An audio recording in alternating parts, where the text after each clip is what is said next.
अपना foundation day का एक दिन पहले एड्रेस दिया था, मेरा मैसेज, और मेरा मैसेज बहुत क्लियर है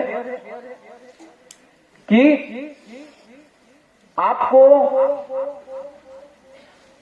तिप्रा-मोथा में तिप्रा-सा के लिए काम करना है, ना कि ओएनजीसी के लिए, ना कोई माइनिंग कंपनी के लिए, ना कोई कॉन्ट्रैक्टर के लिए। आपको बुबागरा ने तिप्रा-मोथा में रखा है तिप्रा-सा दफा के लिए काम करने के लिए। किसी को अगर ओएनजीसी के लिए काम करना है तो काम करो, तो दरवाजा सामने है, आप चले जाओ।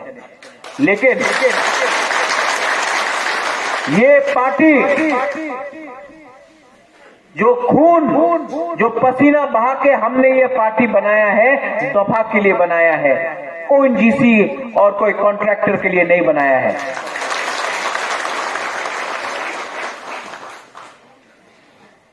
अगर आपने डिसिप्लिन रखा, अगर आपने काम किया,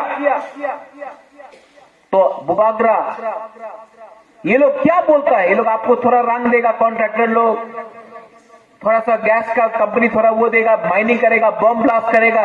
जब तक हमारा बुकुंबारा का गांव में अनुमति नहीं होगा, गांव वाला का, तब तक आपका काम नहीं है ओएनजीसी के लिए बात करने के लिए, आपका काम है तोहफा के लिए बात करने के लिए। Is a clear instruction.